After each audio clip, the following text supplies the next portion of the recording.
Anthea Jeffery of the Institute of Race Relations. It's an absolute pleasure to host you here at Northwood's House, the home of the Free Market Foundation. It is a heritage building built in 1904, a place of beauty, but also in-depth conversations. And I'm hoping that we can have one of those conversations today.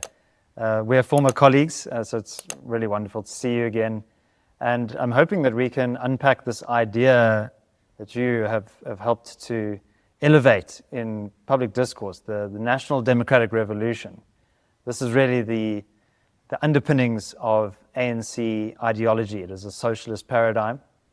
I would like for you to help us to understand what is the NDR, what are the main thrusts of it, and what is its objectives, and how does it filter through into policy making and into South Africa's politics. Thank you, David. I'm very appreciative of the opportunity to be here in this beautiful place and to talk about the National Democratic Revolution, which I think really is the key to understanding what has gone wrong in South Africa over the last 30 years. And yet it gets so little attention from most commentators that I think most South Africans really have never had much chance to learn about it.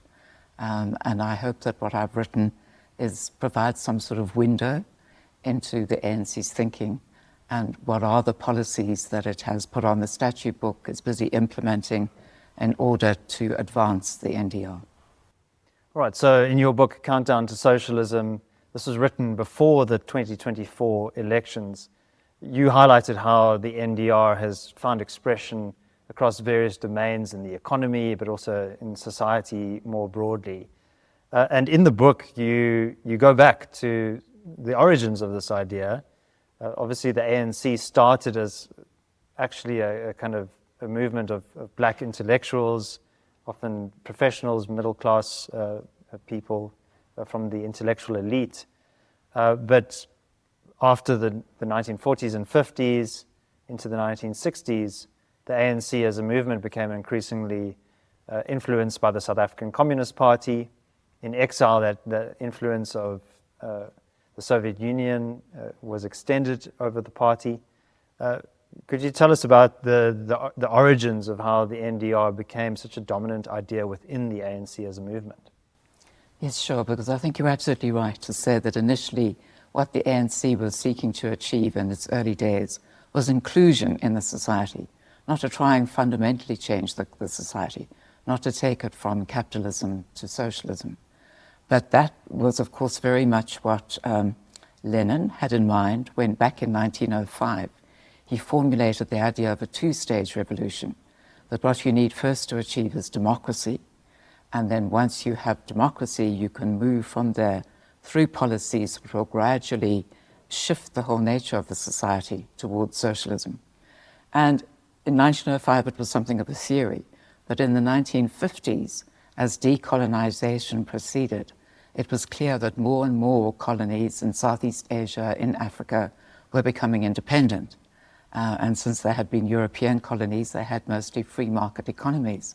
And what the Soviet Union wanted to achieve in order to really fulfill its goal of world domination was that they should become socialist, ultimately communist.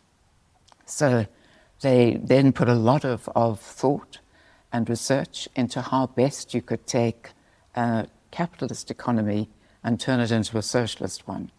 And the idea was that you would mostly have to do it by stages through incremental laws that would gradually so cripple the capitalist economy that you would generate a tremendous crisis to which socialism could then be seen as a solution.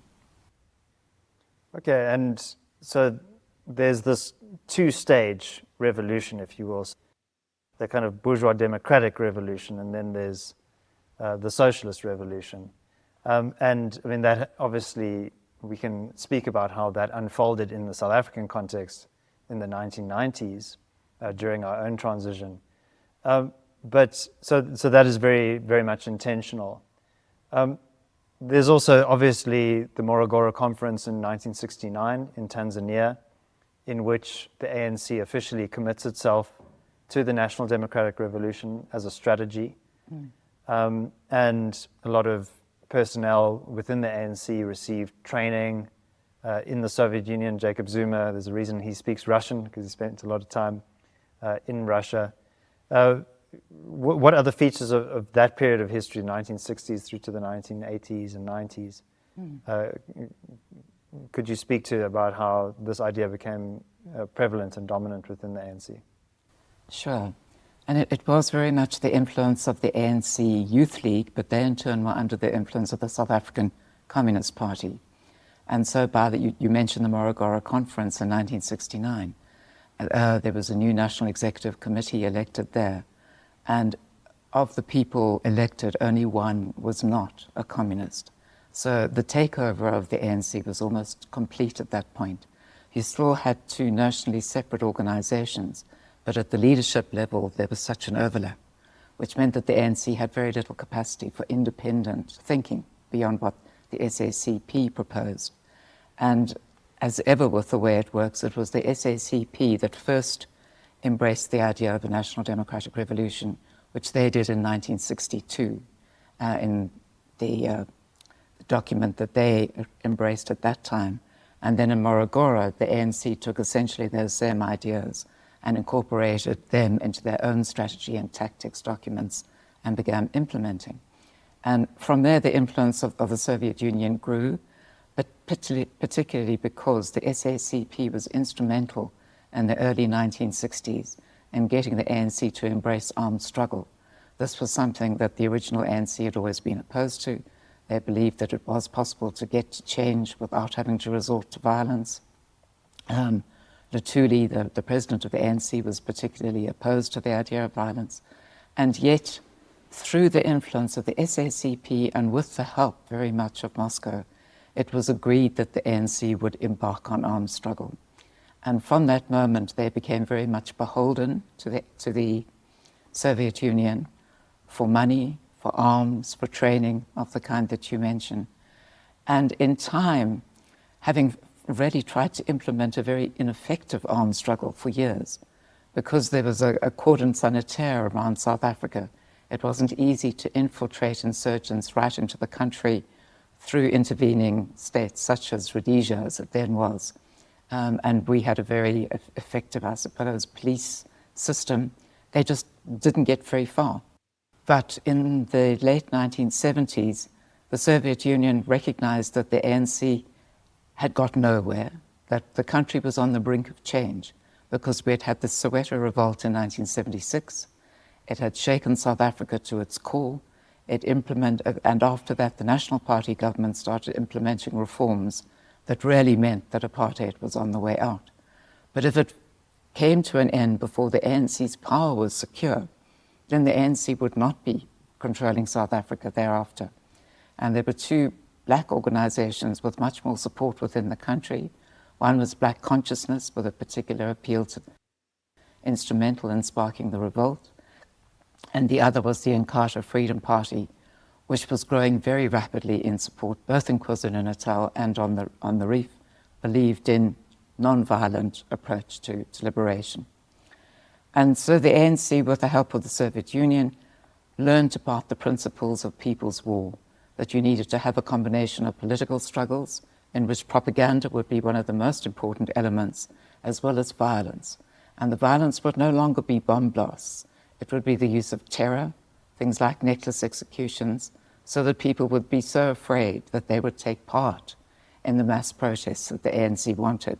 Things like a school boycott. Even, parents wanted their children to go to school, but if they were afraid that they or the children would be necklaced, then they would agree to take part in the boycott. That kind of thing. And then the other big part of the violence was attacks on the ANC's black rivals, both on Black Consciousness, but mostly on the IFP, because it was so much more influential, so much more an important rival. And of course there was violence from the IFP side as well. There was violence from the police in the attempt to try and crush what the ANC was doing, and they would say to protect black people in the townships from the fear and the hardship that they faced. So it became quite complicated, but overall the bulk of the violence was clearly a product of the ANC's decision to turn to people's war, again with the help of the Soviet Union, again with almost daily guidance from the old Africa hands in Moscow. And with the idea that if the ANC could obtain dominance in the new South Africa, then you would have the right conditions for the National Democratic Revolution. You would get to democracy, as we did in 1994, and then if the ANC was in control, then they could use their position of dominance in the state to move forward with those incremental policy transformations that you would need, really, to make it harder and harder for the economy to function well, and in the end, to say the solution lies in socialism. And the pillars of that socialist doctrine are an antipathy towards free enterprise, hostility towards private property rights, seeing the state as the central actor in the economy and in society, really a kind of a Marxist-Leninist idea of a vanguard elite that has a monopoly on power and uses power to create some kind of egalitarian system, which in practice actually means being able to dominate and control the country. Would you say that that's an accurate reflection of the objective? Yes, I think that's absolutely right. What the ANC was seeking to achieve was, first of all, the erosion of property rights, because property rights are inimical to the kind of state ownership and control that you need in a socialist society. It doesn't necessarily have to be ownership, but it's certainly state control is vital. And private property and the independence that goes with that is a barrier to the progress to socialism. And what you also need to make sure is that your vanguard party stays in power and that it has sufficient freedom to implement the policies that are important to the NDR. So our constitution, as adopted in 1996, for example, did have checks and balances on executive power. Parliament, for example, was supposed to hold the executive to account, and it was supposed to make it, that the ANC was therefore supposed to ensure that we had an open, accountable democracy. But if you're a liberation movement with a commitment to socialism, and you see yourself as the vanguard party, you don't want to be held back by checks and balances like that. So it becomes very important to weaken the checks and balances, not too overtly, because people in South Africa were, I think, overjoyed finally to attain democracy. It wouldn't have been a popular move to say we're going to weaken Parliament.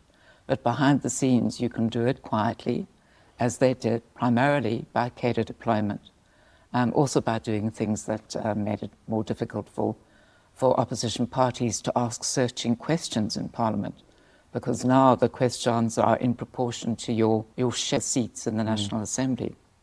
So for many years, the ANC, with the kind of dominance that it had secured through the People's War, was asked mostly sweetheart questions by ANC MPs rather than searching questions by opposition MPs.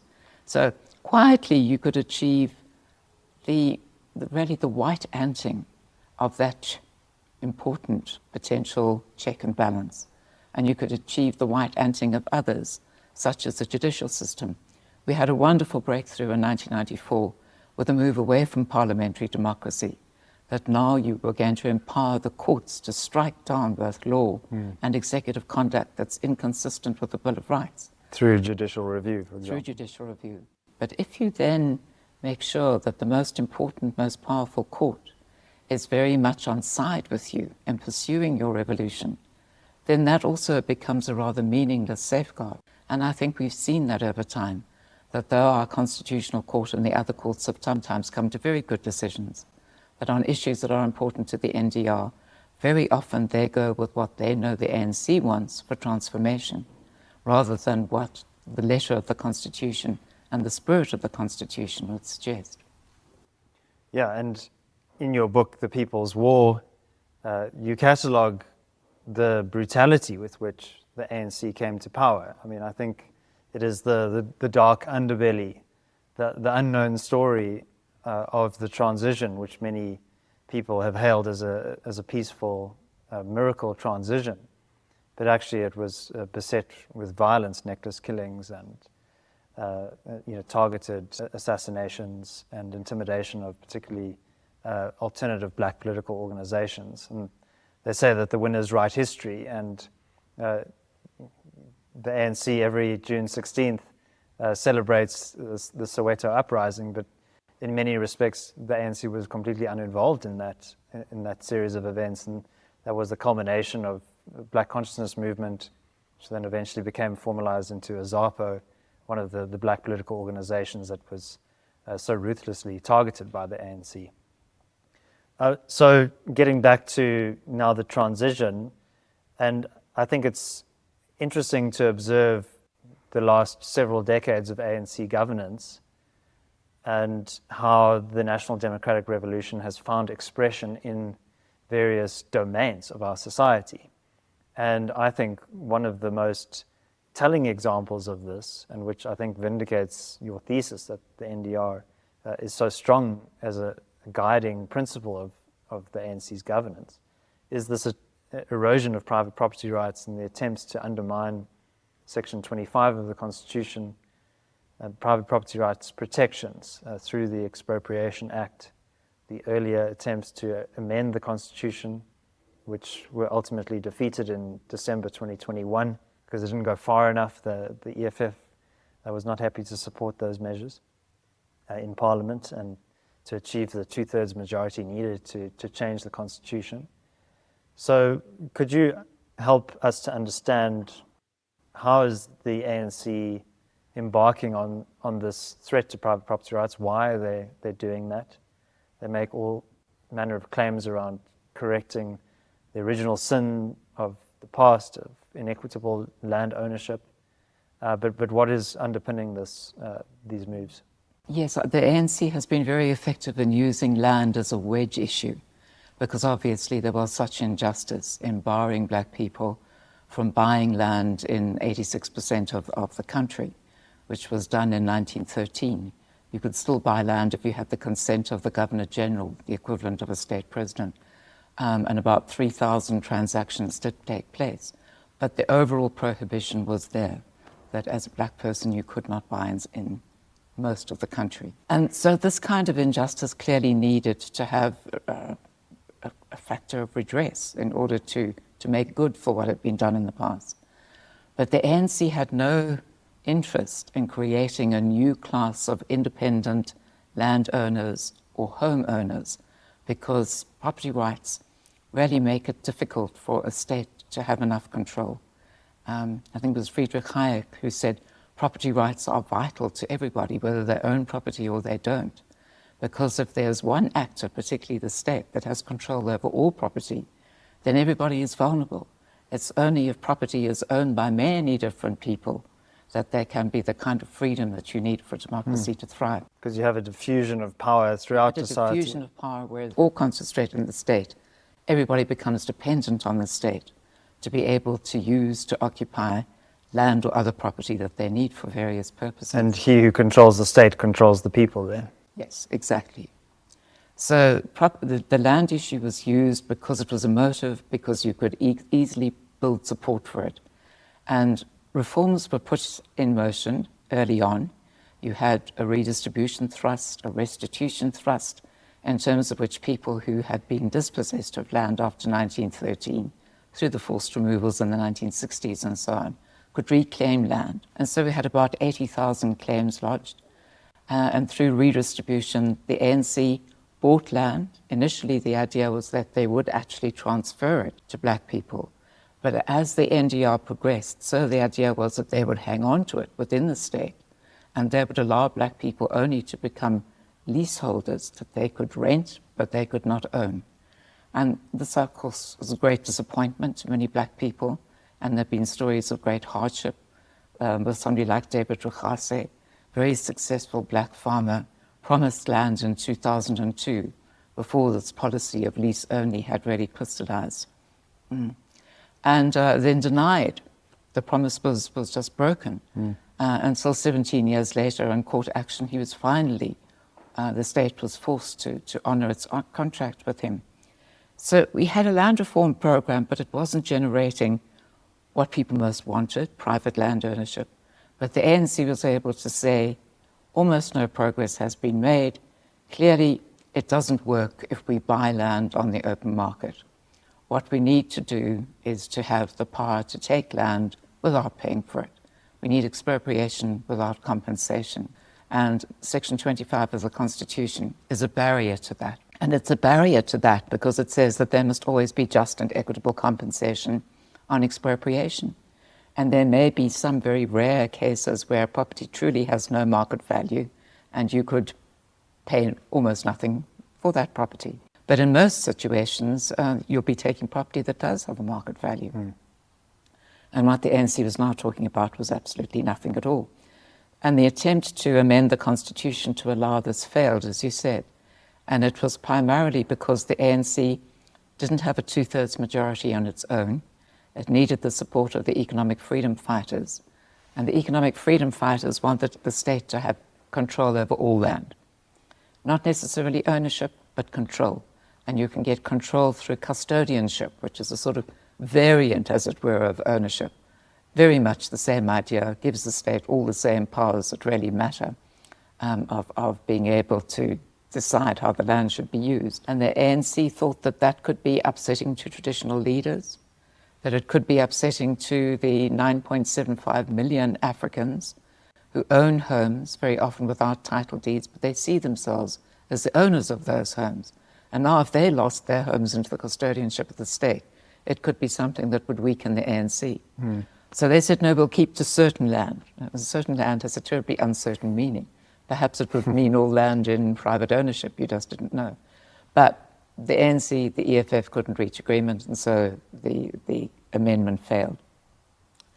And so we got Cyril Ramaphosa, our president, saying in 2022, it doesn't really matter. We can still get to expropriation without compensation via what was then the Expropriation Bill and is now the Expropriation Act. And indeed, it has a provision that says that the state can pay no compensation for land in certain circumstances. The list of circumstances is not a closed list, so it's simply gives some examples of where you might have nil.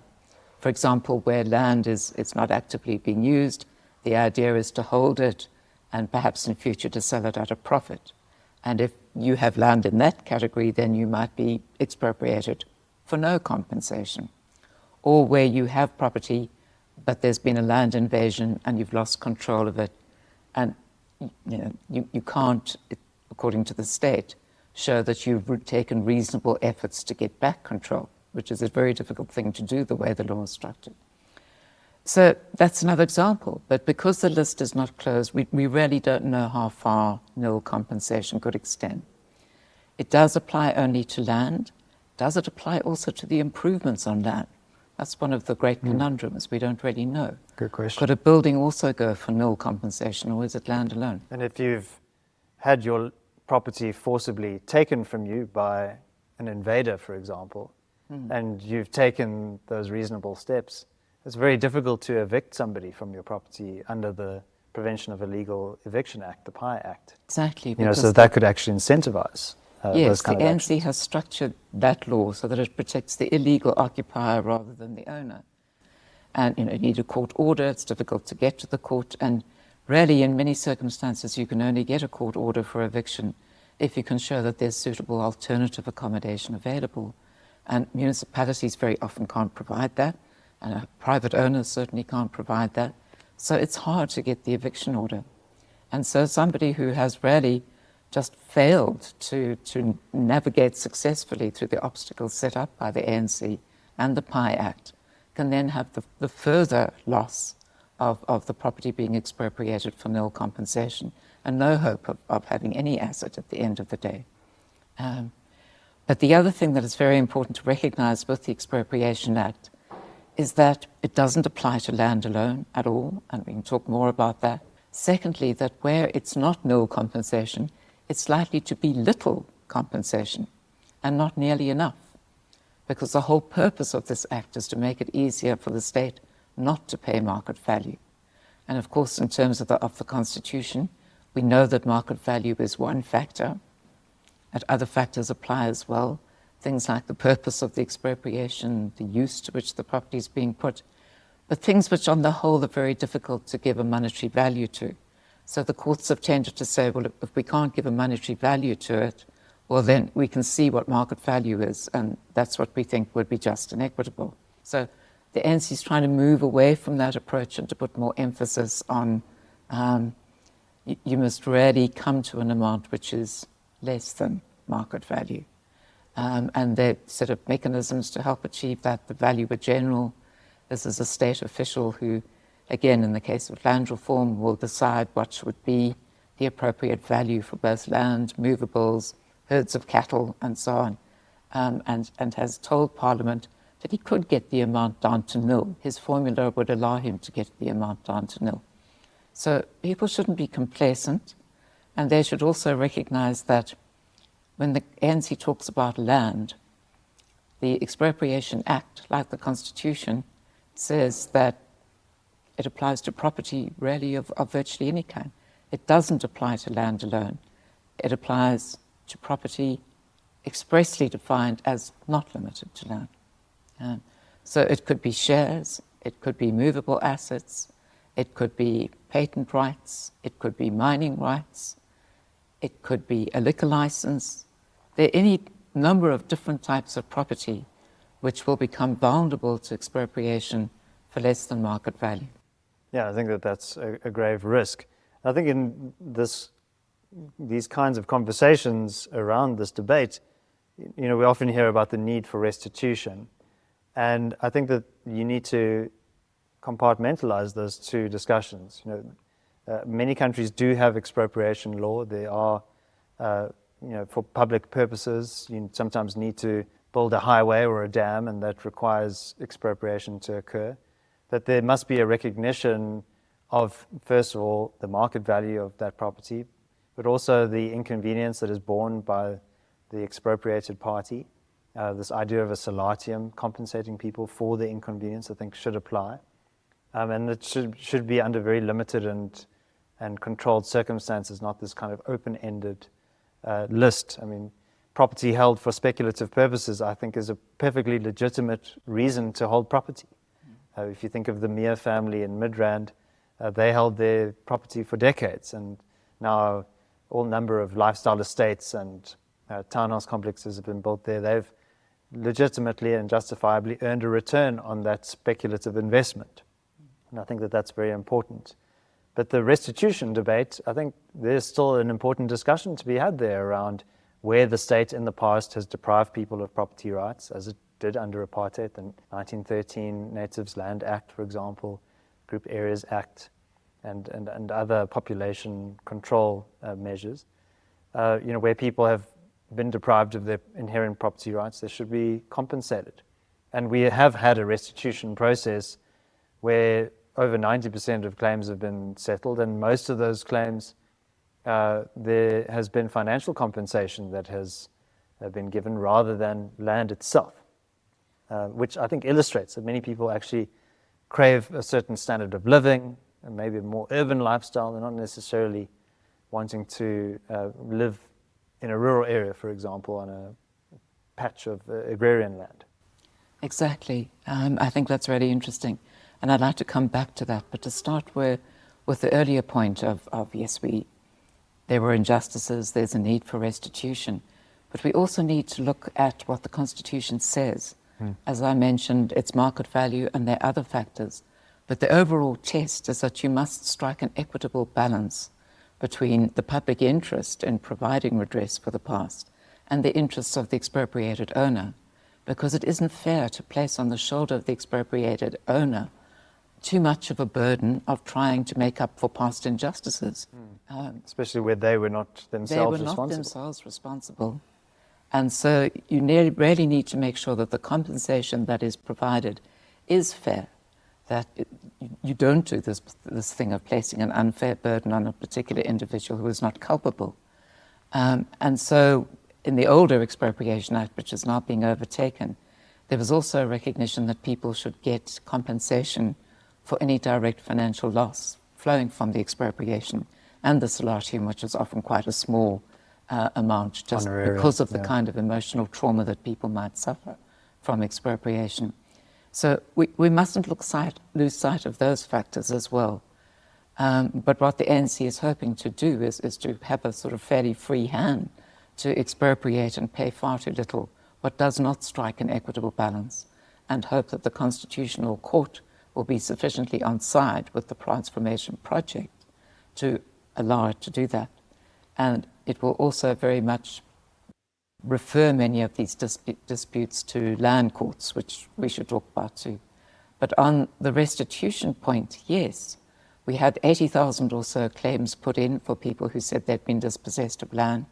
We had quite a large number of successful claims. And then when people were given the chance between land or cash, they chose cash.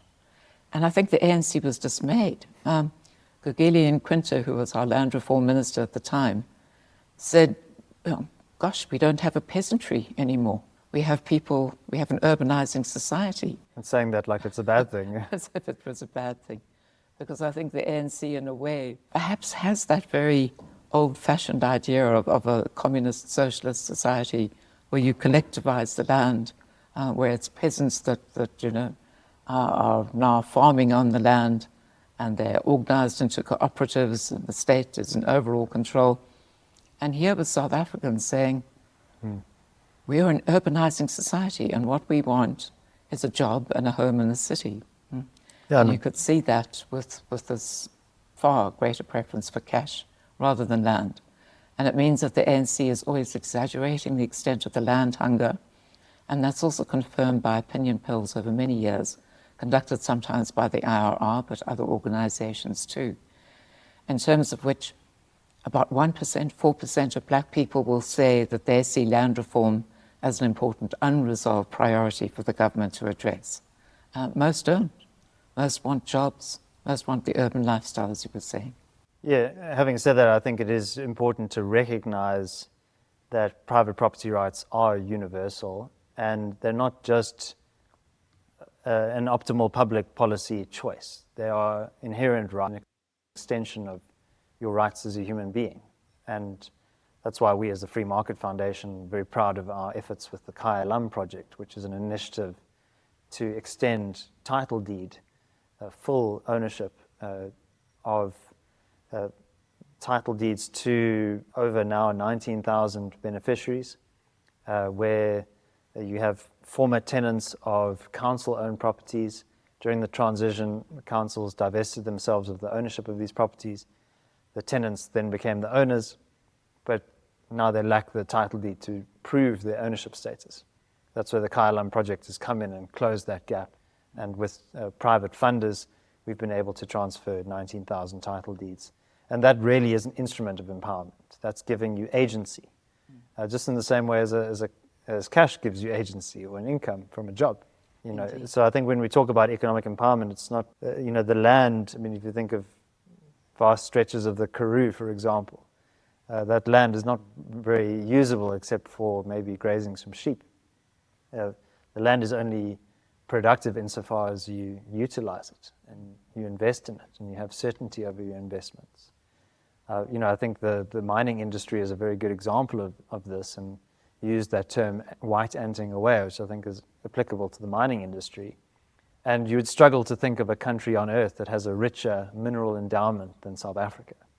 Maybe the DRC, but that just illustrates my point, which is that the mere presence of minerals does not guarantee wealth. But I think in the NDR conceptualization, this is the kind of the national wealth that just needs to be captured by the state and redistributed more equitably. Perhaps you could offer a few comments on, it's not just kind of individual ownership, but also whole industries that have been undermined in this way.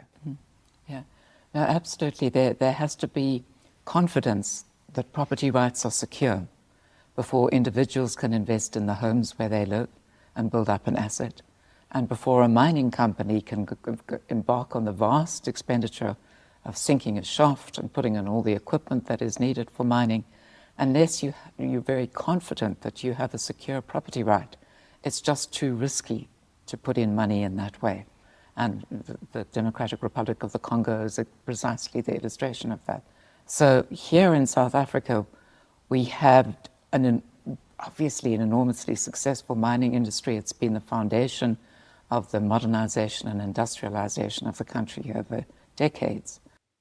And when the ANC came in 1994, one of the things clearly that it wanted to do was to give the state more control. And it has begun with the taking of custodianship over mineral resources. In other words, it said, if you think about the mineral resources which are unsevered there in the ground, those should be in the custodianship of the state. And then if you want to be able to mine them, you must apply to us for a mining right. And it is an approach that's increasingly being taken in many countries. But there was a critical difference here. In South Africa, 2/3 of those mineral resources were privately owned. So when the ANC took custodianship of them, that private ownership simply came to an end. And there was talk that there was 100 billion rand at stake. This is what the sort of compensation that should have been provided to the mining companies that had owned those mineral resources. And nothing was paid because the ANC used the mechanism of custodianship. Just through the stroke of a regulator's pen. And it's probably worth just telling the story of the key case which helped to establish this, where a company bought a coal mining right for R1 million. And it had never been used, but it was a valuable asset. And then came the law in the Mineral and Petroleum Resources Development Act, in terms of which the custodianship of all mineral resources was vested in the ANC, the state. And then if you didn't manage to convert your mining right in time, it ceased to exist. So they didn't manage to convert because they didn't have the money for the fee, ceased to exist, it went to court. Initially, it went to the Pretoria High Court, who said, well, the company used to have a mining right. Effectively, it's now with the state. It doesn't really matter what the state calls it, whether it's ownership, custodianship, whatever. All the powers of ownership have gone to the government, expropriation, and they should pay compensation. But it went to the Constitutional Court. They said there's a difference. The assumption of custodianship is different from the acquisition of ownership. And our Constitution says that it's on the acquisition of ownership that you have to pay compensation.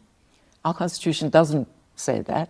It does talk about expropriation having to be accompanied by compensation, but it doesn't define expropriation. And it certainly doesn't define it as being limited to the acquisition of ownership. But this was a very useful judgment for the ANC, penned by Chief Justice Mogoeng. This is the Agri-SA case. And this was now in the Agri-SA case, on the basis of which, because the state had taken custodianship rather than ownership, there was no compensation to be paid. And so the ANC sees custodianship as a very useful way of now being able to extend this concept to land in general. Going back to what we had in the Constitutional Amendment Act, which did talk about custodianship. Expropriation Act doesn't mention custodianship anywhere, but it has this narrow definition of expropriation. And it seeks to define expropriation as the compulsory acquisition of ownership. And then one fears that further down the line, the ANC will pass another statute which gives the state custodianship of certain land, whatever that might be. And then they will argue that there's no taking of ownership, so there's no expropriation, so there's no question of compensation. And they will seek to rely on the Agri-SA case, which is an extraordinarily weak case. I think it can be perhaps overturned by appealing to the Constitutional Court to rethink it, if only on the basis that they were wrong to talk about custodianship at all, because under the MPRDA, you vested the mineral resources in the ground in the state. And this was a fight about a mining right, which is quite a different thing. So they completely mistook what they were dealing with. And I think one could in many ways challenge the really the weakness of that case and say it shouldn't be seen as setting a precedent. Yeah, and the effects of this on the mining industry have been devastating. In the paper that you wrote recently, which was something of an update to the Countdown to Socialism book, just kind of bringing up to date some of the kind of new facts and analysis, and we'll link to that in the description. I mean, you indicate that In 2002, I think it was, South Africa's percentage of mining prospecting globally was about 5%. So and that is a very costly exercise to engage in prospecting. It's a form of investment itself. So it went from about 5% to about 0.8% today in, I think, 2024, 2023. So, exactly that's a precipitous decline. Yes, because, countries, mining jurisdictions around the world compete to really appeal, I suppose, to mining companies to take their money to invest in exploration, which, as you say, is a very risky thing. You don't know necessarily that you're going to find anything worthwhile. And yet South Africa had such an attractive, not only mineral resources, but policy environment that we were able to attract 5% of the global total. Now we get so much less than that. And why is it? Because once the state had taken custodianship and they had introduced this new regimen for obtaining mining rights and added to that a whole number of obligations on the empowerment front. And empowerment obviously has a great appeal, I think, to many people, again, given past injustice. The idea is that perhaps you can make it easier for the poor to get ahead.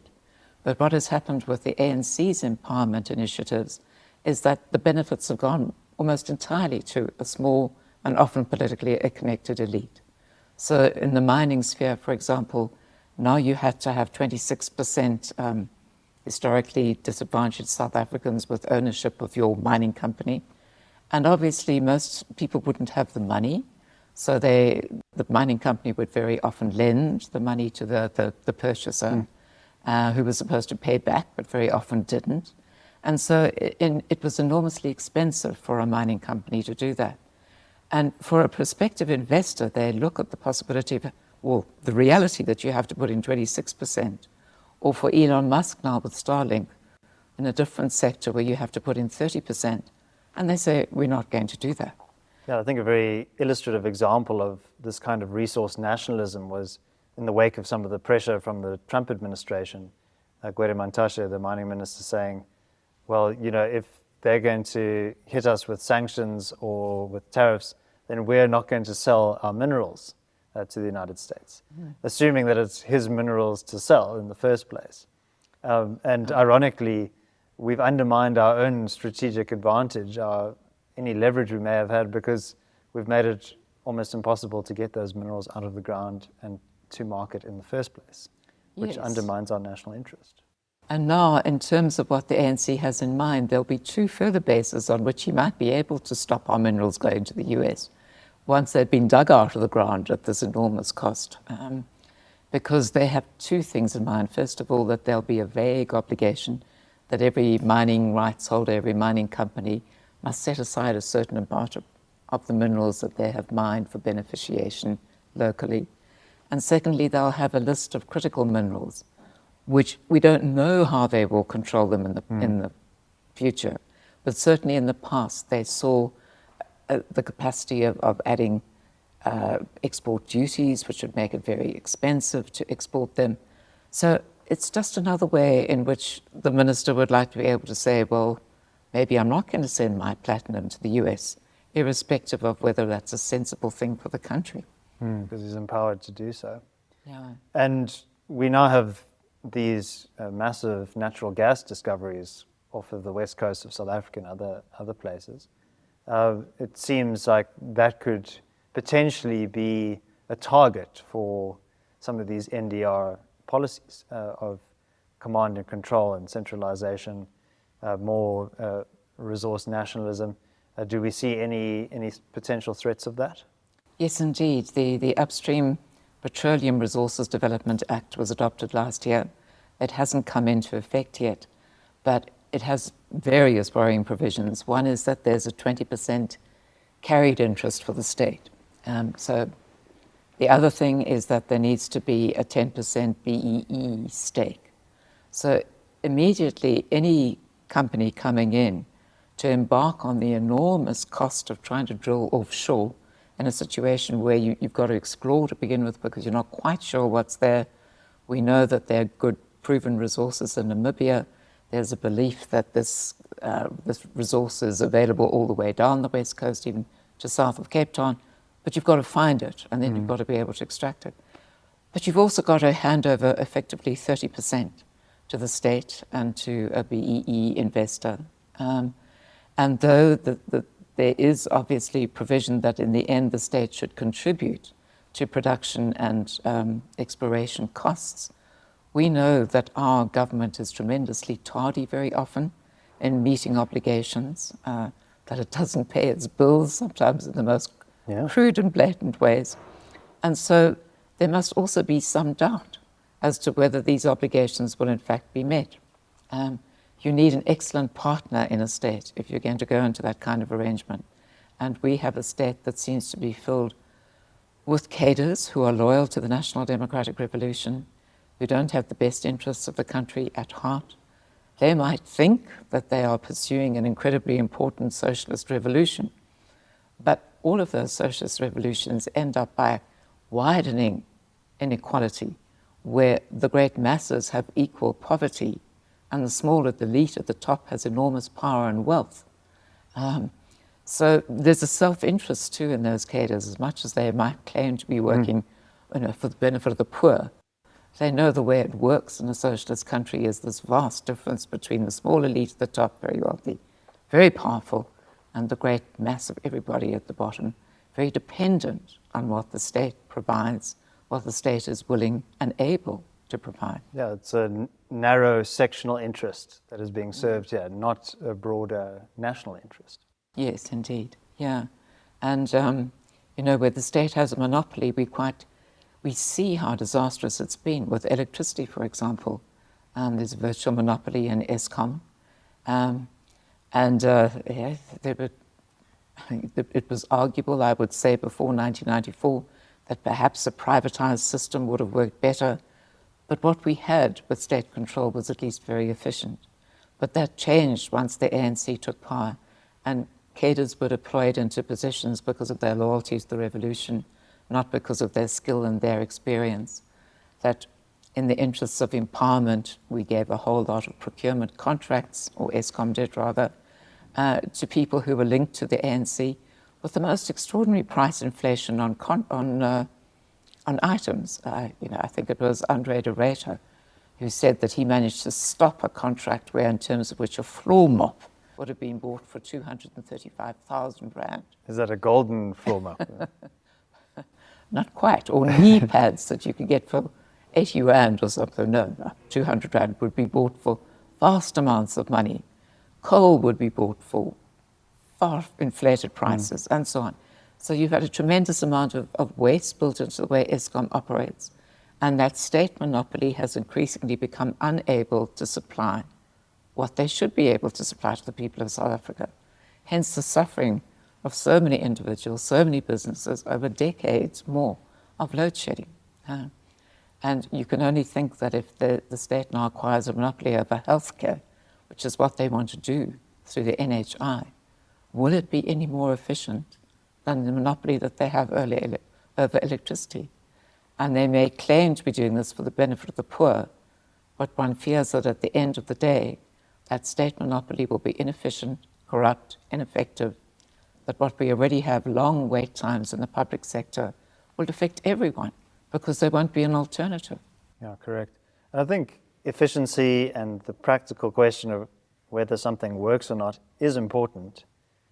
But one of the reasons why we advocate at the Free Market Foundation for privatization and decentralization is because it potentially breaks that monopoly that could be a site for political capture. And something like Eskom is a perfect example of that. Like, yes, we had this world-class energy utility, but it was a choke point. It was something that as soon as it was captured, it very quickly broke down, and we live with the consequences of that today. And I think you put your finger on it too. Where you have privatization, you have the capacity for competition and innovation. If there are many private producers, they'll be looking to produce the best product at the best price because they know that there's a competitor who might come with a better idea. So they need to be on top of their game. And so everybody is aiming to compete, to innovate, to be efficient. If it's all in the hands of the state, there's no reason to do any of that. And increasingly, you have bureaucrats who run things and who are going to get paid whether they do a good job or a bad job. And they push to get paid more and more and more as efficiency diminishes. And we've seen that in the public sector and so on. But it doesn't seem to bother the ANC, and I think for two reasons when one thinks about the objectives of the NDR. The one is that you do want increasing state control, and that they're achieving in these various spheres. And the other is that they do not want the private sector, the free market economy to thrive. Because if we had low levels of unemployment, if people in South Africa were very confident that their living standards were going up, that this was a stable, prosperous society, there could be no possible interest in shifting to a socialist economy in the future. It's only when things break down and it doesn't work and there's a crisis of unemployment, and you can start to say to people, you see this is because of the capitalist economy. Capitalism is incapable of meeting your needs. But we useful for can the propaganda. introduce a socialist economy, and then the state will take care of you. And I think, unfortunately, because memories really of the horror of socialism in the Soviet Union and other countries has faded, it has become easy to persuade the young in particular that the state taking care of you is quite a good thing. And I think people do not have enough awareness of the risks in a state monopoly, or of the kind of repression that it can lead to, as well as vast inefficiency and a great deal of corruption. Yeah, embracing free markets means relinquishing control. Yes. And politicians don't like relinquishing control of things that they have power over. And you mentioned some of these other examples of socialism, and I think maybe one of the features of South Africa, I mean, we've obviously had a lot of statism and collectivism in South Africa, but never the kind of experience of socialism that other countries such as Poland or the Baltic states, or now a country like Venezuela has experienced. But I think that is very important to bear those examples in mind as cautionary tales of how bad things can get. And things are pretty bad in South Africa at the moment because of a lot of the socialist policies that have been implemented here over the last 30 years. But they can also get a lot worse. And I think there is a lot worth preserving in South Africa and defending that we need to be cognizant of. And I think your book is a very important warning and a reminder of the dangers and the perils of socialism. Do you want to share any sentiments in that regard? Yeah, I think that the risks of the repression are always there, and I think that's become evident in Venezuela.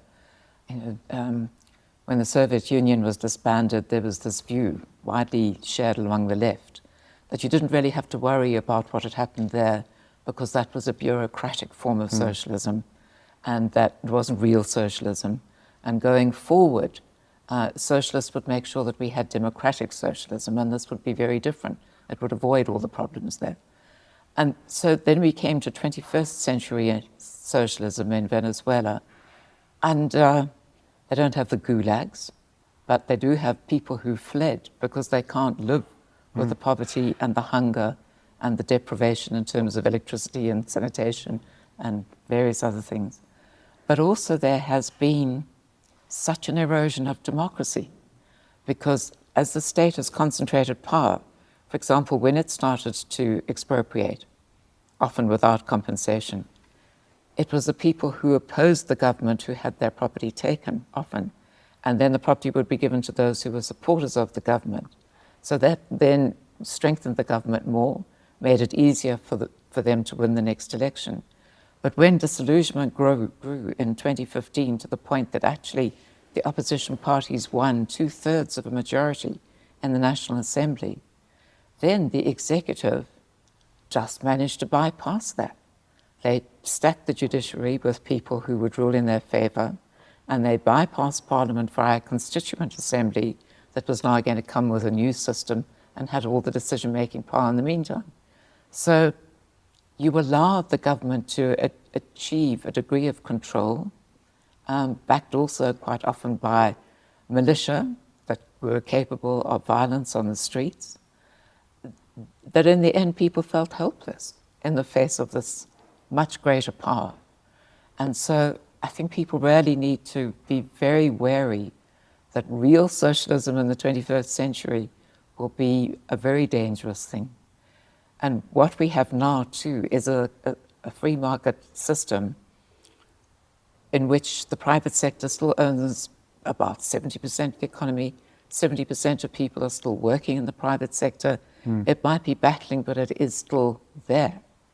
But the more the ANC's NDR proceeds, the more we will find that the ANC is able to take and will use its laws to increase its ownership, increase its control, and business will find it very hard to keep on going. So that we may find, as in the health sector, that private hospitals, for example, can't survive. And we're left only with state control. And why do I say I don't think private hospitals will be able to survive?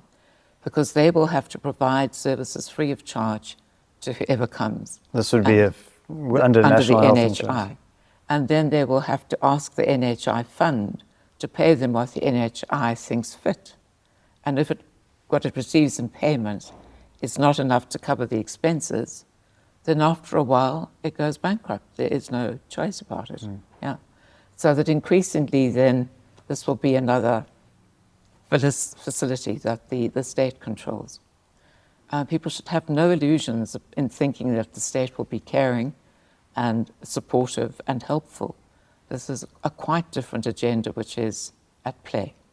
Well, if you think of any area of your life in which you interface with the state in South Africa today, it's generally quite an unpleasant, inefficient experience.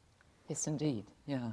So, I mean, you've written about the balance of forces, this idea that you need a countervailing force to resist the NDR, and within the NDR itself is this idea of balance of forces, that if you advance the revolution as far as you meet resistance, and if you meet resistance, you have to pull back. So I think it's very important that organizations like ours, the Free Market Foundation, the Institute of Race Relations, other bodies like Sakeliga, AfriForum, that they play this very active role as civil society in providing that resistance. And I think your work, your research really is very useful ammunition in that fight. But obviously there's a political fight that's happening as well. And your book was published in 2023, and the following year, in May 2024, were these historic elections in which the ANC fell to 40%. You would expect that this would be a body blow to the National Democratic Revolution. But we see many NDR policies, the Bella Bill, the NHI Act, the Expropriation Act, either being signed right before the elections or immediately afterwards, in spite of protestations from the coalition partners in the Government of National Unity. So do you think the GNU has had an ameliorating effect on the NDR? If not, why not? Well, I think it has to do with the balance of forces that you mentioned earlier. The ANC, like the Soviet Union, which trained it in this way of thinking, is very conscious that when you're implementing this gradual revolution, you need to move forward whenever you see the opportunity. But if you come across resistance or you suffer some kind of setback, you might have to step backwards so that you can step forward again in the future when you manage to... Strategic retreat. Yeah, it's a strategic retreat, that's all it is. And so there is a constant monitoring of the balance of forces both within the country and globally, which is important too. But within the country, the ANC, their support fell in the 2024 election to 40% from 57% in the previous election, and they no longer had a majority.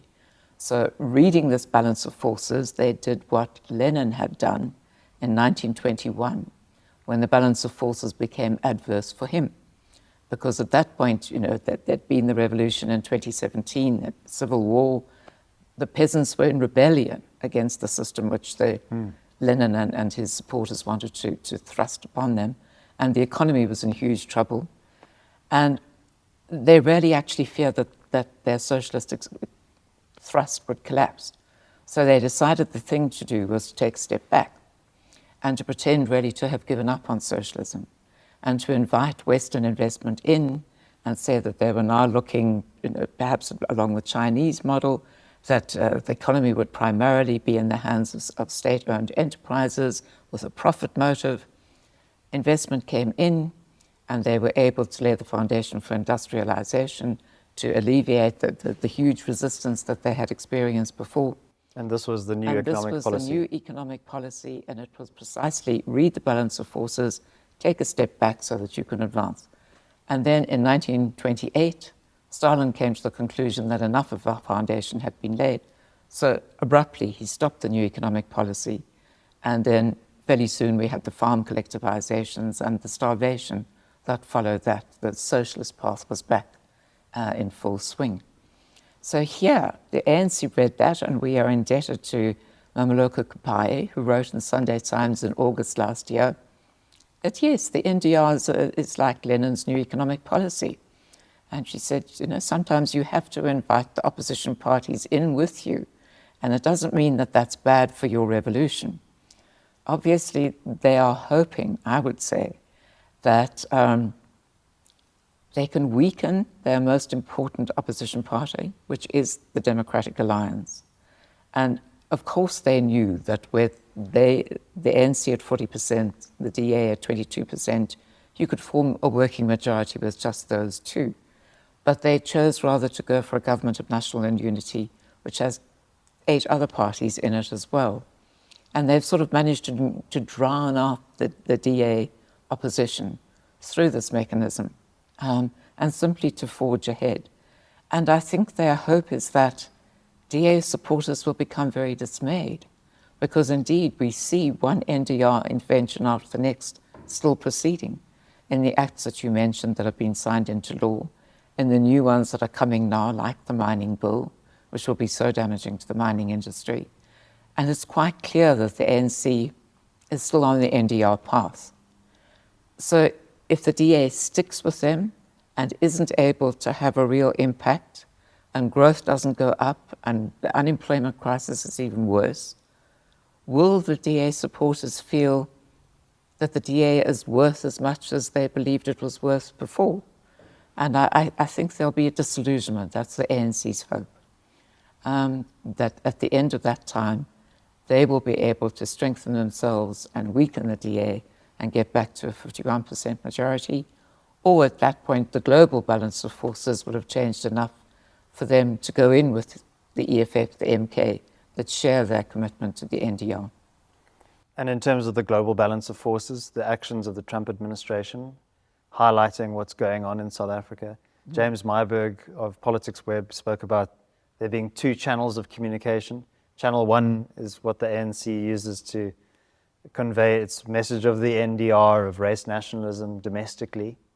Channel 2 is for the international audience. That's all the Rainbow Miracle and non-racialism and the peaceful transition. But Myberg describes the Trump administration as having tuned from Channel 2 into Channel 1, and the ANC doesn't like that they've done that, because it exposes what's really going on in South Africa. So do you think the balance of forces has shifted against the ANC and the NDR because of this international pressure? I think to some extent it has. I think Trump's victory was very unexpected. I think that within left circles there was a great deal of confidence that Kamala Harris would win, and that Trump had been so discredited by the various the court cases and so on. And then he won.